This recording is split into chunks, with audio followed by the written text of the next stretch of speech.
Bonjour, Recycle Plastique est fier de vous annoncer aujourd'hui que nous avons une démarche venue de la Corée du Sud qui nous demande comment on fait dans notre pays pour sensibiliser sur les répercussions des déchets. Donc aujourd'hui, nous allons répondre à ces questions. Quel est l'âge moyen d'un activiste? Il y a des enfants, des adolescents qui peuvent eux-mêmes être sensibilisés par rapport à ce type de ramassage, et il y a les familles, papa, maman, enfants, papi, mamie, qui peuvent aussi être intéressés par ce type de ramassage et de sensibilisation. Quels problèmes environnementaux sont graves dans votre pays et comment les citoyens peuvent-ils agir? Alors, c'est très simple, les mœurs. En France, comme dans d'autres pays dans le monde, les mœurs ne sont pas du tout d'actualité. C'est-à-dire que les gens jettent automatiquement les déchets ou par terre ou à la mauvaise poubelle de tri. Comment vous êtes-vous intéressé au mouvement environnemental? Alors, ça c'est l'histoire de Recycle Plastique. Flo et Greg, on était au Cambodge il y a quelques années de cela. Et le jour où on a fait ce qu'on appelle des visites des temples d'Angkor, on a vu un singe sur la route qui buvait une bouteille en plastique. Et en fait, il avait ramassé par terre parce que les êtres humains l'avaient jeté par terre.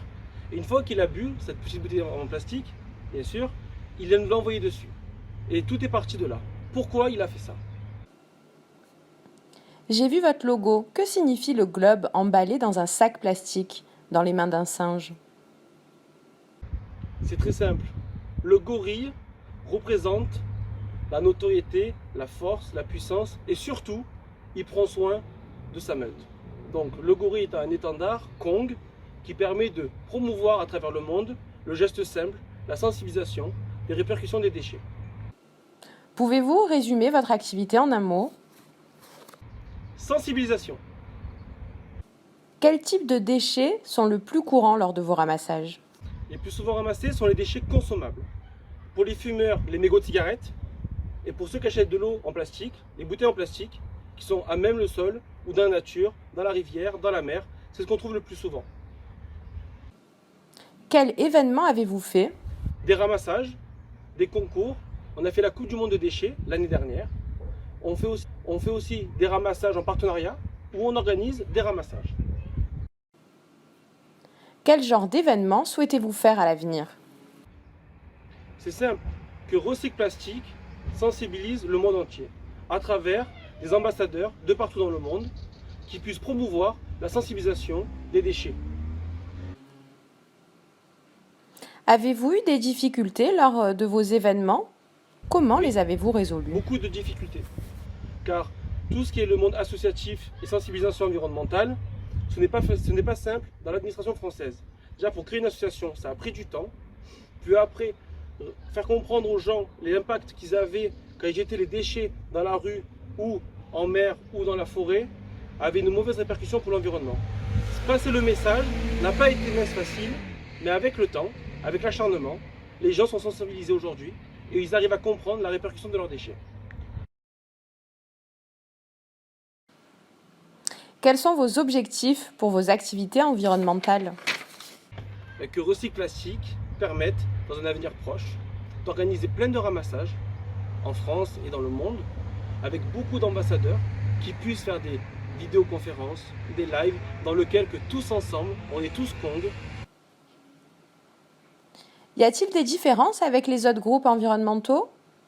Qu'est-ce que vous en pensez? Oui, bien sûr, chacun sa spécialité. C'est-à-dire qu'il y en a qui proposent tout ce qui est ramassage au bord de mer. Il y en a qui ont des effigies, c'est-à-dire qu'ils vont ramasser surtout à un endroit stratégique. Et d'autres comme nous, on est surtout dans les réseaux sociaux à la base. Donc on est Internet, on est monde. Nous, on veut transmettre un message, une sensibilisation. Et que tout le monde peut le faire. Donc nous, notre but, Recycle Plastique, c'est de justement sensibiliser le monde entier. Mais si honnêtement, en toute transparence et avec fierté, justement, que le même jour, on dit un tous Kong, si Kong le fait, pourquoi pas vous? Et à ce moment-là, tout le monde ramasse en même temps, dans la France, dans l'Europe et dans le monde, et qu'à la fin, tous ensemble, à travers un goûter, un repas ou une collation, on puisse dire qu'on l'a fait.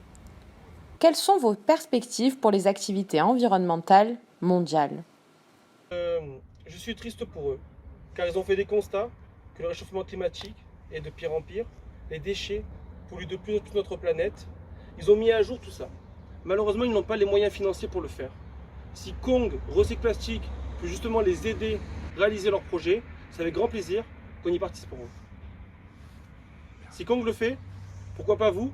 Et ça nous a fait vraiment plaisir, directement de France, de répondre à toutes ces questions, en espérant que bientôt, on le reverra, d'ici peu, en Corée. Merci, tous Kong!